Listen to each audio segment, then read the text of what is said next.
Close your eye. For a moment, imagine you are standing in the middle of a European city.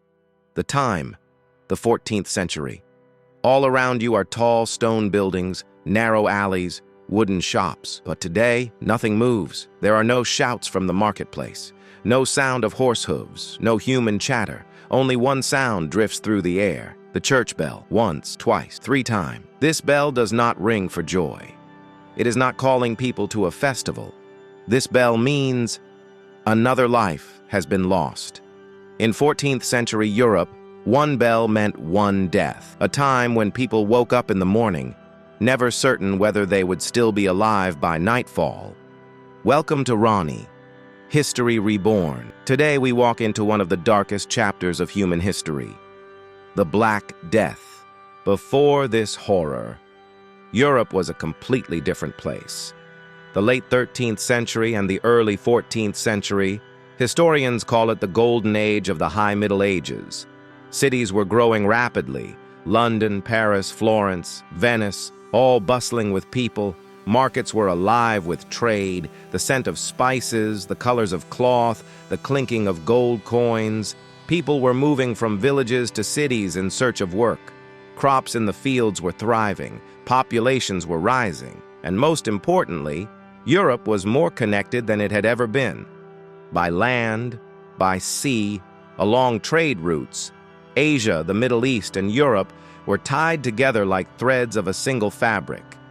People thought, we have reached the pinnacle of civilization, but history has a cruel rule. What humans see as strength often turns out to be their greatest weakness, and this connected world would soon turn against Europe itself. This story doesn't begin in Europe. It begins far away, in the vast steppes of Central Asia. Today's Kyrgyzstan, northern China, around Mongolia. For centuries, a bacterium had lived there.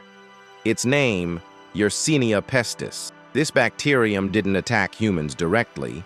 It lived in the bodies of small creatures, rats.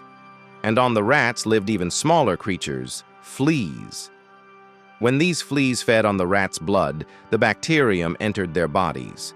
And when a flea bit a human, the death count began.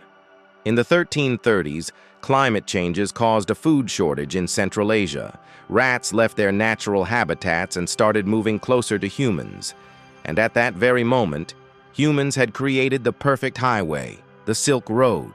Along these trade routes, it wasn't just silk and spices that traveled. Disease traveled too. The year is 1347. Across the Mediterranean Sea, a few ships drift into view. They are coming from Kaffa, a port city in Crimea. The moment they reach the harbor, people realize something is terribly wrong. The sailors are weak. Some have black, swollen sores on their bodies. Some are already dead, lying in the deck. Terrified, people scream, "Turn the ships away!" Some cities refused to let the ships dock. But in many places, greed overcame fear. A little bribe, a little pressure. And death slipped quietly into the city. Messina, Genoa, Venice. One by one, the port cities silently signed a contract with death. What happened next was the fastest social collapse in history. Streets emptied, markets shut down. On doors, signs were painted. The plague is here. People abandoned their families.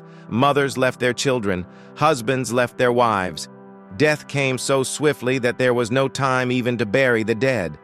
Outside the city, huge pits were dug, body upon body, no names, no identities. A living city, slowly, quietly, turned into a graveyard. Doctors tried to fight back, but they didn't know what they were up against.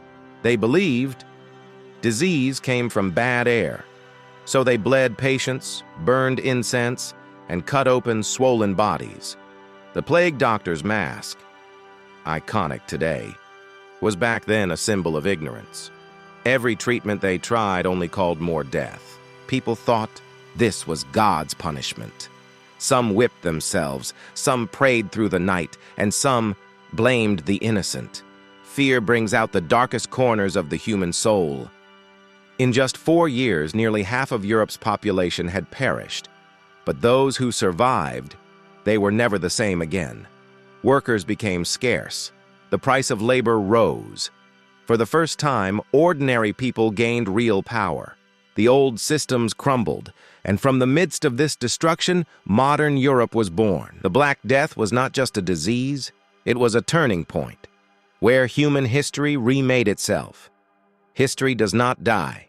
History returns. Ronnie, History Reborn.